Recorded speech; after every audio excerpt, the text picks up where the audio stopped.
inta ugu badan programmeriska way ku adagtahay xalinta challenge-yadan sababtuna ma ahan inay adag yihiin in la xaliyo balse waa inay yihiin kuwo u baahan fikir oo ka duwan kuwaad marar badan xaliso uma baahna inaad xifdsan tahay syntax badan ama inaad taqaaniin algorithms balse waxay nooga baahan yihiin inaan ka eegno dhan kale oo u fikirno waxaynu naqaanaa in programmingku yahay logic waxaad raacaysaa pattern ama wado cayiman oo ku gaarayso xalka rabtay haddaba marka qaar waxaa imanaya challenge-yo ka leexda wadadaasi oo aan marin patternkaas aynu naqaano una baahan xal cusub ma rabta inaad isku daydo qaar ka mid ah challenge-yadaasi kusoo dhawow muuqaalkeena maanta okay muuqaalkeena waxaan kusoo qaadanaynaa challenge aad cajiib u ah kaliyaad waxaa laga rabaa inaad qortid function wada garanaynaa soo maahan waxaa laga rabaa inaad qortid function soo saaraya number 4 adigoo aan isticmaalin wax numbers ah sidee aynu sii faahfaahino waxaa laga rabaa inaad qortid code soo saaraya number 4 adigoo aan adeegsanin wax numbers ah ma qori kartid 4 ama 2+2 ama a divided by 2 ama dhammaanba ma adeegsan kartid wax number ah ما مالينaysa inaad xalin karto luqadda doonta isticmaal Python, JavaScript, PHP, C# iyo kuwa kaleba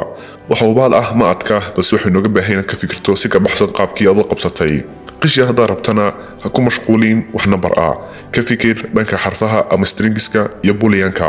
la soo bax code editor-kaaga oo isku day ama waxaad adeegsan kartaa code editor-ka online ah ee qaybta description-ka yaala post dheh muuqaalka oo isku day inaad ka jawaabto su'aashaasi hagaag masku soo dayday nagula wadaag jawaabtaada qaybta commentiga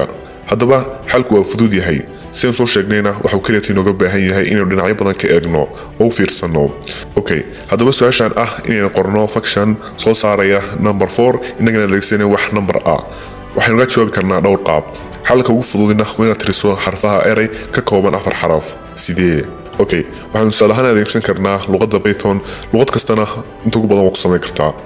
function aynu qeexaynaa kadibna waxaynu leenahay return length-ka ama tirada xarfaha ee eraygan inoo sheeg halkan ayaad markaa gelinaysa erayga rabto tusaalahaan erayga 4 waaba 4 xaraf isaga laftiisa ayaaba 4 xaraf ah okay markaad print taabato waxaa noo soo baxaya 4 oo waxaynu tirinaynaa inta xaraf ee uu ka kooban yahay eraygani okay qaabka labaad isna waxaan lin karnaa hubinayna samayno list ka kooban 5 value kadibna soo daawacno indexka itemka shanaad waxaan qori karnaa 10 list uu geli halkani tusaalahaan xarfo kale a b c d e kadibna indexka xarafka e aynu soo daawacaynaa indexkaasina waa 4 oo a0 ay noqonaysaa b1 c2 d3 ina waxay noqonaysaa 4 marka indexka e waxay noqonaysaa number 4 saasna waxaan soo daawaci karnaa number 4 inagaan isticmaalin wax number ah halka saddexaad ku xalin karno waa mid cajiib ah laga yaabee inaadan hor u adeegsan return true plus true times true plus true la yaab soo maahan waxaynu naqaanaa in true iyo false ay yihiin boolean luqado badan sida Python waxay true u kaydiyaan value 1 ah false-na waxay u kaydiyaan 0 marka true marka loo geeyo true kale maanay 2 soo baxayn lagu dhuftay true loo geeyay true kale oo iyana 2 ah marka natiijadu waxay noqonaysaa 4 okay intaasaynu kasoo qaadanaynaa xalalka su'aashan haddaba maxaynu ka baran karnaa su'aalaha noocani ah waxyaabaha ugu muhiimsan ee ka baran karno waxaa ka mid ah in marar badan problemska programka inaga hor imanaya aysan ahayn inaynu ka fikirno syntaxka iyo qaabka loo qorayo waxaa ka muhiimsan inaynu ka fikirno dhinacyo badan oo xalka ka eegno